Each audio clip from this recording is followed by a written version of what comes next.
Caro opened his eyes to darkness, silence, and the cold touch of metal under his hands.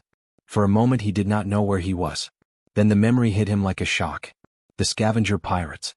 The deal gone wrong. The sudden strike to the back of his head. And the last thing he heard before everything went black. Leave the human here. The wolves will take him. Caro slowly sat up. His head hurt, and the room around him was dim, lit only by a single weak red light flickering on the wall. Pipes ran along the ceiling like twisted vines. The air felt heavy and old. This was not any normal ship. This felt ancient. Abandoned. A place where something might still be alive even after the crew was long gone. He pushed himself up and took a careful step. The metal floor creaked. A soft echo ran through the hallway outside, like something waking up. Caro froze. It was not a machine. It was a growl. The sound came again, low and sharp. He moved slowly toward the door and looked out. The corridor was long, with broken lights and old markings in a strange alien script. The air smelled of dust and something wild. He swallowed and whispered to himself, "Great. They left me in a zoo." He knew what lived here. Everyone in the outer colonies had heard the rumors. The Viwaran wolves. Bioengineered alien wolves made for war. Stronger than metal. Fast as shadows. Born loyal only to their original crew. To everyone else, they were dangerous. Caro stepped back into the room and searched for anything useful. He was a mechanic, not a fighter. He had no weapons, but he had something better: tools.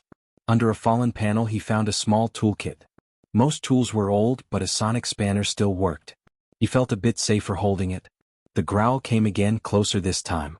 Caro closed the door softly and moved to the other side of the room. Through a crack he saw something move in the hallway. A shape. Low to the ground. For legs. Eyes glowing faint blue in the dark. A VYRN wolf. It sniffed the air and stepped slowly toward the door. Its metal-like claws tapped lightly on the floor. Its fur looked like woven silver. Someone long ago had designed this creature with beauty and danger mixed in every line. Caro kept still. Breathing too loud might bring it in.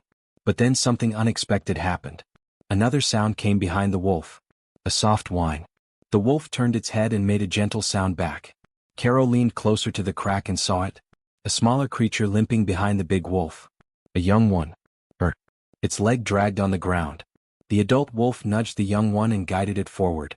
They moved past the door and disappeared into the dark corridor. Caro slowly breathed out. "They're not hunting," he whispered. "They're surviving." He waited a few minutes before opening the door and stepping out. The ship felt like a metal jungle. Tall pipes, broken wires hanging like vines, strange doorways leading into deeper darkness. Every step sounded louder than he liked. He followed the direction the wolves went, not because it was safe but because it was better than being lost.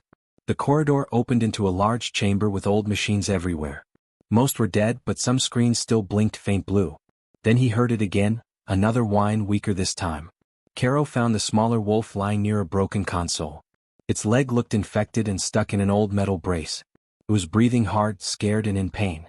Caro knelt slowly. "Hey, easy. I'm not here to hurt you." The wolf bared its teeth weakly, but it could not stand. Caro reached into his toolkit and pulled out a small cutter. The brace was rusted and squeezing the creature's leg. He studied it carefully. If he cut it wrong, the metal could snap and make things worse.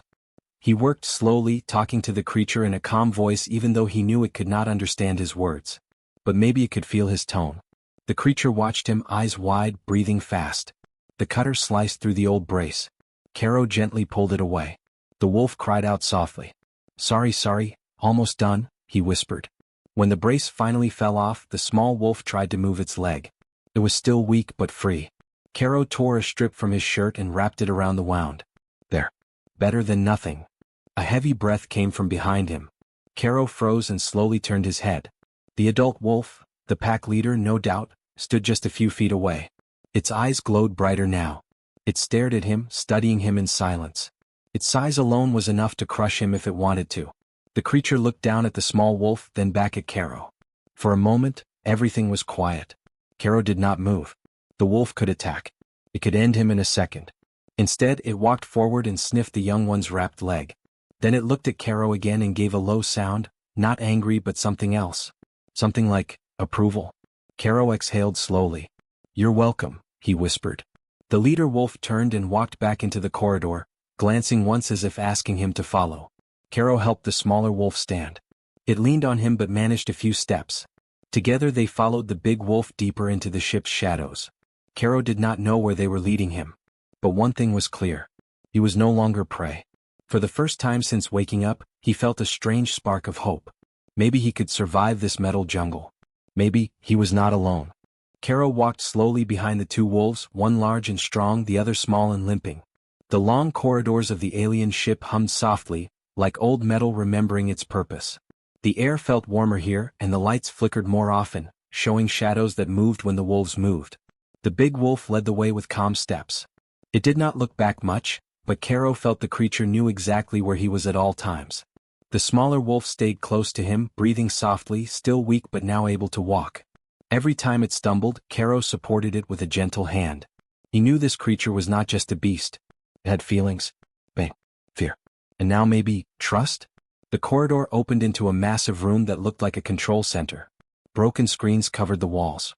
The floor was covered with dust and old metal pieces. In the center stood a large nest-like structure made of wires, cloth, and old ship parts. It looked like the wolves had taken this place as their home long ago. The large wolf walked to the nest and sat down, watching Caro with silent, bright eyes. The small wolf curled up near the nest, tired from the long walk. Caro stayed at the entrance at first, unsure if he was allowed to come closer. The big wolf gave a small sound, low and not threatening. It almost sounded like a command. Caro understood. He took a careful step forward. "All right. I'm coming in," he whispered. He walked slowly to the edge of the nest and sat down on a piece of old metal. The wolves watched him closely, but they did not show anger. The small wolf lifted its head, sniffed the air, and let out a soft sound as if thanking him again. Caro looked around the room. Old control panels still glowed faintly. Some screens showed flashing symbols he could not read. This ship was ancient but not completely dead. While he studied the walls, the large wolf suddenly stood up. Its ears twitched. It stared at a dark corner. Caro leaned forward and saw something move, another wolf, smaller than the leader but bigger than the young one. It walked out slowly, keeping its eyes on Caro. It made a low growl. Caro felt his heartbeat jump. "Easy. I'm not here to fight." The pack leader walked closer to the new wolf and growled once, sharp and short. The new wolf stopped, looked confused, then lowered its head. Slowly it backed away and sat down near the nest, still watching Caro but not aggressively. Caro blinked. Did you just defend me?" he whispered to the leader wolf. The leader stared at him with glowing, intelligent eyes. It felt like the creature was trying to understand him as much as he was trying to understand it. Caro lifted his hands slowly and opened them to show he had no weapon. "I fixed your young one," he said quietly. "I'm not a threat." The leader tilted its head slightly. It glanced at the small wolf, then at Caro again, then walked closer. Caro did not move. The wolf could tear him apart in seconds, but he felt strangely calm. The creature stopped just inches from him and lowered its head. It sniffed his clothes, his hands, his hair. Then, to Caro's shock, it nudged his arm gently with its nose. Caro froze. It was not attack behavior. It was something else. Respect. A soft feeling warmed his chest. "Thank you," he whispered. "I'll help you. All of you." The leader wolf stepped back and sat down in front of him. It looked at him like it had accepted him into their space. Caro saw a small piece of metal stuck under the leader's front paw. It looked painful. The wolf tried to hide the injury, but Caro noticed it. He pointed gently. "Can I help you too?" he asked softly. The leader looked at him, then at its paw, then slowly extended it. Caro moved closer. He used his cutter to lift the sharp piece of metal and pulled it free. The wolf grunted but did not pull away. Caro cleaned the small wound with a bit of cloth. When he finished, the wolf lowered its paw and gave a soft huff. A calm sound. A thankful sound. Then something unexpected happened. The pack leader lowered its head even more, touching the floor with its snout. Caro stared in surprise. He had seen that gesture in documentaries. It was a sign of acknowledgement, an animal showing someone was not an enemy, maybe even part of the pack. Caro felt a strange mix of fear and pride. He lifted his hand slowly and touched the wolf's head. The fur was cool, almost metallic but soft in some places. The wolf did not move away. The first sign of respect. The other wolves watched with confused eyes. The small wolf wagged its tail slowly. The medium one blinked, unsure but no longer hostile. Caro smiled, feeling a tiny spark of hope. He sat down with the wolves, letting them grow used to his scent. Hours passed quietly. The ship hummed softly around them. The wolves rested, and Caro listened to the strange beat of the ship's old engines. After some time, the leaders of other small groups of wolves peered into the room. They sniffed the air. Some looked surprised. Others looked cautious. None approached, but none attacked either. Caro whispered, "Looks like your whole pack knows I'm here now." The leader wolf moved closer to him again, sat down beside him and let out a deep, calm breath. In that moment, Caro realized something important. The wolves were not just surviving. They were waiting. Waiting for someone who understood machines. Someone who could fix what was broken. Someone who could fix them. And somehow, in this metal jungle, that someone was him. The pack leader lifted its head and howled softly, echoing through the long metal corridors. It was not a warning. It was not anger. It was a call. A call that said, "This human is accepted." For the first time since being abandoned here, Caro felt safe. He was not dinner. He was not a victim. He was becoming part of the pack. Caro woke to the sound of soft metal tapping, light claws moving across the floor. The small wolf he treated earlier rested beside him, breathing calmly. The rest of the pack lay around the room like silent silver shadows. The leader wolf stood at the entrance, watching him with steady eyes. Caro stretched his sore back and sat up. "Morning," he whispered, even though he did not know if this ship had mornings. The lights flickered overhead, dim and tired, but the room felt safe. Safer than anywhere else on this ship so far. The leader wolf turned and walked out, giving a short, low sound. Caro understood the message instantly. Follow. Caro grabbed his toolkit and followed the pack leader into the hallway. The ship's corridors felt different now. Last time he walked them he was terrified. Now he could feel order inside the chaos. The wolves moved with confidence. They knew every corner, every room, every danger. As they walked deeper into the ship, Caro noticed something strange. More panels were lighting up. Doors unlocked before the leader wolf even reached them. The ship felt like it was waking up. "Are you controlling it?" Caro whispered. The leader wolf didn't answer, but it gave him a long look. That look told him something important. This wolf was not just an animal. It was connected to the ship. Not just living inside it, part of it. They reached a wide chamber with massive doors on the far side. The doors were sealed with glowing red lines. They looked heavy, like nothing could break them open. The leader wolf stared at them, then looked at Caro. "You want me to open it?" he asked. The wolf turned its head slightly as if saying yes. Caro walked to the control panel beside the door. Most of the buttons were dead. The screen flickered but showed no clear symbols. He placed his hand on the panel and sighed. "I can try." He opened his toolkit and began removing the outer plate. Inside he found wires, old circuits, and strange glowing fibers he had never seen before. The ship was far older than human technology but also more advanced. He worked slowly, careful not to break anything. The large wolf watched every move. After a few minutes of checking the circuits, Caro frowned. "This door wasn't broken," he whispered. "It was locked. Locked on purpose." He cleaned a connector, reforged a broken link, and adjusted a power relay. The screen flickered again, this time showing symbols he could not read but patterns he could recognize. A security code. He bit his lip. "I can try to bypass it, but if I do it wrong it might set off alarms." The wolf stepped forward and placed its paw gently on the panel. A soft pulse of blue light ran from the wolf's paw into the system. The symbols changed. "What was that?" Caro breathed. The wolf looked at him, eyes glowing brighter than before. "You're connected to the ship. Like a living key." The wolf gave a soft huff as if agreeing.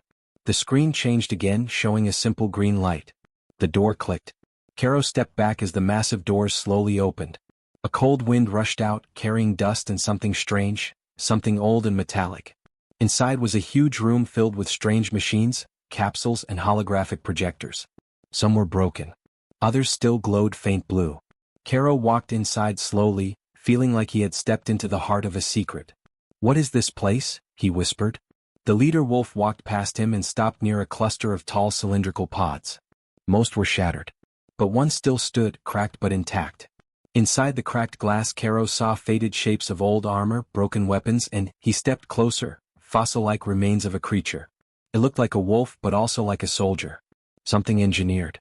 Caro stared in silence. "You're not just wolves. You were war weapons." The wolf lowered its head as if confirming. Caro walked around the room and found old holographic logs. When he touched one it flickered to life. A blurry alien figure appeared, speaking in a language he didn't understand. The hologram showed images, wolves running in formation, fighting enemies, guarding the ship. They were the ship's protectors. A powerful military creation. The hologram changed again, showing something else. An explosion, the ship shaking, the crew running. Wolves fighting to protect them. Then the screen went dark. Caro felt a chill. Your crew died, and you stayed here alone for who knows how long. The leader wolf walked to a corner where a broken console lay. It nudged the console with its nose.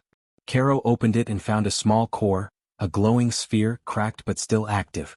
He picked it up slowly. This is a memory core.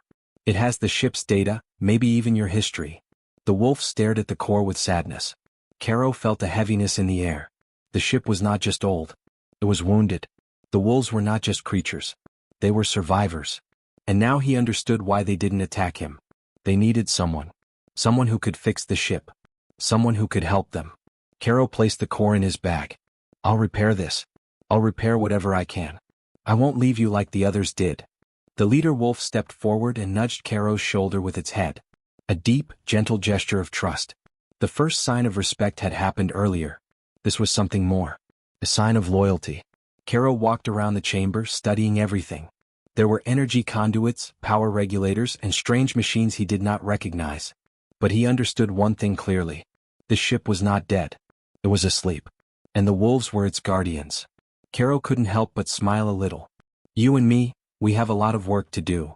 The leader wolf stood beside him, looking determined. The others gathered in the doorway, watching silently. They understood too. For the first time in 2,000 years, someone was willing to restart their world. Together they walked deeper into the hidden chamber, searching for more secrets, more answers, and a way to bring the warship back to life. The alarms began without warning. Roland froze where he stood, one hand inside a panel he had been repairing. The entire alien ship shook, and a deep roar echoed through the metal halls. It was not the wolves this time. It was something much bigger. The ship itself was waking up. For weeks, Roland had lived in the forgotten lower decks with the alien wolves, Masser, Lyran, and the older healer wolf Tarek. They had become his pack and he had become their mechanic. He fixed their broken room heaters, repaired old feeding pipes, and cleaned places the wolves avoided. In return they protected him. They trusted him. They even began listening to him. But now the alarms screamed like angry birds. Red lights flashed. The floor trembled under his boots. Tarek ran into the hallway and called out with a rumbling growl, Roland, something has changed. The ship is turning on systems we have never seen. Roland stepped out of the maintenance room. What do you mean? Masser, usually the fearless young wolf, crouched low. His ears flattened. The core heart, it is waking. We smell heat. We smell danger. Roland felt a cold shiver. The core reactor? Tarek nodded slowly. It has slept for many years. Longer than we wolves have lived here. But now it lives again. The ship shook once more, harder this time. Metal creaked like it was stretching after a long sleep. A deep, slow hum spread through the walls. Roland checked the closest panel. The alien symbols flickered fast, almost too bright to look at. He didn't need to know the language to understand it meant one thing. Something powerful had activated. Come on, Roland said. I need to check the core room. If this ship is waking, something triggered it. Lyran snarled at the walls. Or someone. Roland hesitated. That thought scared him more than the noises. Someone waking the ship meant someone else was aboard. Someone who had stayed hidden all this time. He grabbed a tool pack. The wolves formed a circle around him as they moved through the metal jungle of halls. Pipes hissed with steam. Doors that had been dead for years flickered with energy. As they walked, strange voices played in the speakers. Soft, broken sounds like the ship was trying to talk after centuries of silence. Masser growled. I do not like this. Stay close, Roland said. When they reached the entrance to the core chamber, the door, usually locked shut, was open. Warm blue light spilled out. Inside, the giant round core pulsed like a heart. Blue rings rotated around it, glowing brighter with each pulse. Roland took a step forward, feeling the air hum around him. It was beautiful but also dangerous. Something went wrong, the core could explode. But before he could move closer, a soft mechanical voice filled the room. Identify. Roland jumped. Tarek snarled. Masser stepped in front of Roland. The voice spoke again. Identify. Human presence detected. Roland raised his hand slowly. My name is Roland. I'm not here to cause trouble. The core light softened slightly.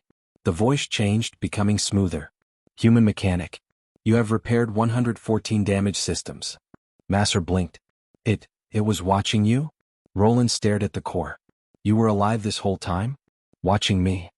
The ship never sleeps, the voice answered. It only waits. Roland swallowed. Waits for what?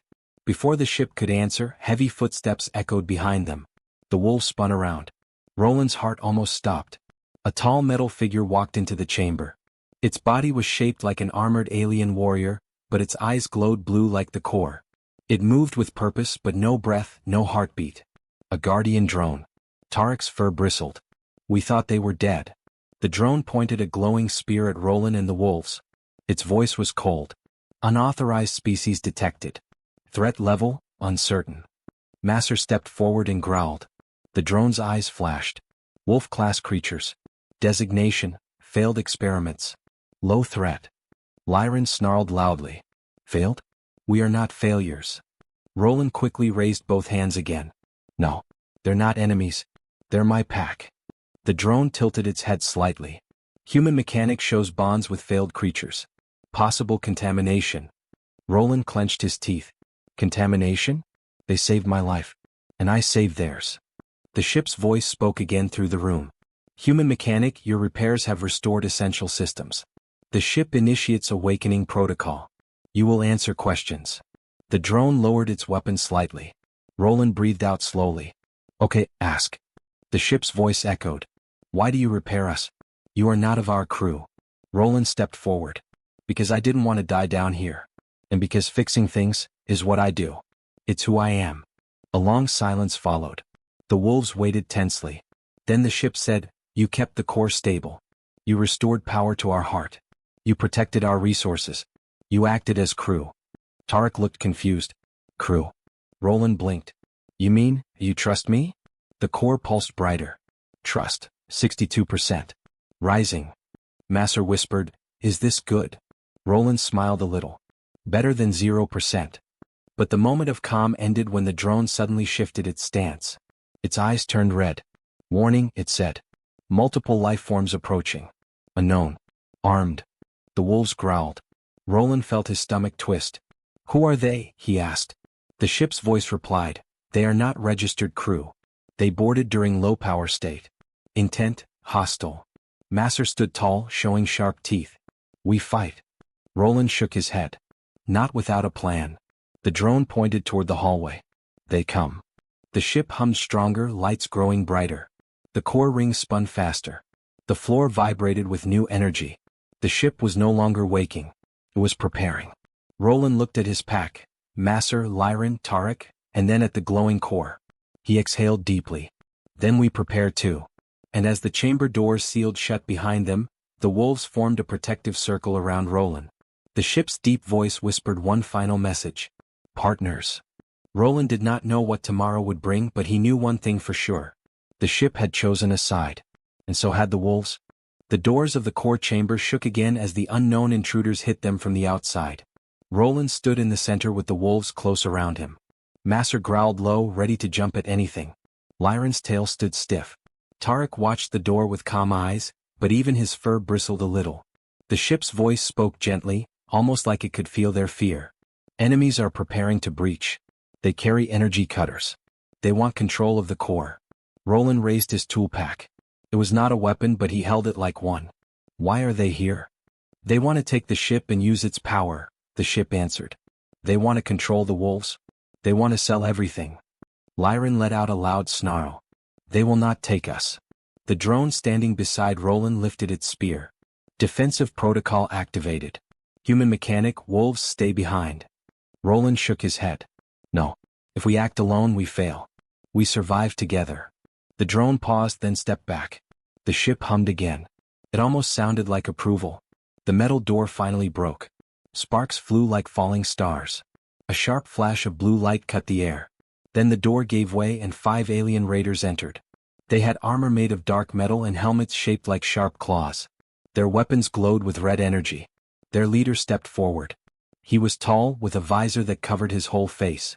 Human, he said with a cold voice, step away from the wolves and the core. Roland did not move. No. The leader tilted his head. You are alone. You will die for nothing. Roland felt fear rise in his chest, but he looked at Masser, Lyran, and Tarek. He remembered everything they had survived. I am not alone. Master howled. Tarek stood tall. Lyran's teeth glowed in the blue light. The ship spoke through the speakers louder this time. Human mechanic and wolves are recognized as core crew. I stand with them. The raider leader raised his weapon. Then you have chosen death. The wolves moved first. Master leaped straight at the closest raider, knocking him down. Lyran dodged a red energy beam and crashed into another.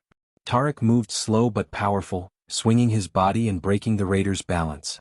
Roland did not fight like the wolves. He ran behind the control panel and started tapping buttons. He did not understand the alien language fully, but he knew the symbols from his repairs. He triggered doors, vents, and shields. The ship responded to him now, trusting him. Steam shot from the walls, blinding the raiders. The drone swung its spear and hit one of them, making sparks fly. The raider leader fired straight at Roland. Master jumped in front of the blast. No! Roland shouted. The energy beam hit Master in the side. He fell hard on the ground, whining in pain. Lyran roared and attacked the leader with full force, knocking him back. Tarek pulled Master away with his teeth and dragged him to the wall. Roland ran to him, shaking. Master, stay with me. Stay with me. The ship dimmed its lights. Wound detected. Wolf-class creature losing strength. Roland felt something break inside him. He grabbed his tool pack and opened it quickly. I can fix this. I can fix anything. But he knew tools alone were not enough. Master breathed fast and shallow. The raider leader rose again, pointing his weapon. You should have listened, human. Before he could fire, the ship spoke again. Human mechanic, give me command. Roland did not know what the ship meant. Command? The voice answered, you repaired my systems. You kept me alive. Now I help you. Say the word. Roland looked at the wolves, then at the raider leader. He felt something strong rise inside him, something fearless. Command granted, he shouted. The entire ship lit up. Blue energy poured from the walls. The floor glowed. The raiders froze as the ship wrapped glowing rings of force around them, locking their weapons and pinning them to the ground. The leader struggled, but it was useless. What is this? The ship answered coldly, justice. When the light faded, the raiders were unconscious, trapped in the glowing bonds. Roland ran back to Master. Tarek and Lyran stayed close, watching with protectiveness. The ship spoke softer again. Place your hand on the wound. Roland did. Master whimpered. A warm blue light came from the wall, flowing through Roland's hand into Master's side. The energy stitched the burned skin and cooled the injury. Slowly Master's breathing steadied. Roland felt tears in his eyes. It worked, it really worked. Master opened one eye. Roland, you saved me. No, Roland whispered. We saved each other. The ship hummed with a warm, gentle sound. Bond confirmed. The drone stepped forward and lowered its head to Roland. Human mechanic, you are no longer visitor. You are recognized as ship leader. Roland blinked. Leader? Me? Yes, the ship said. You woke us. You repaired us. You protected us. Your bond with the wolves changed our purpose. Lyran nudged Roland's shoulder. You led us since the day you came. Tarek nodded. You showed us trust. Now we show it to you. Roland looked at the wolves, his pack, and at the glowing core behind them. He thought about the fear he felt on the first day he was trapped here. Now that fear was gone. Replaced by something stronger. A family. Team. A future. What happens now? Roland asked. The ship's voice grew brighter. Now we choose a new path. With you as leader and the wolves as guardians, we travel again. The galaxy will know our bond. Roland placed his hand on Master's head. Then let's go. Together. The ship shook softly as engines woke for the first time in years. Blue lights rushed through every hallway. The wolves stood tall. Master got back on his feet, stronger with each breath. As the ship rose into the stars, the core glowed brighter than ever. Roland stood with his pack beside him. A human mechanic. 3 alien wolves. And a ship that had chosen them all. A bond that would change the galaxy forever.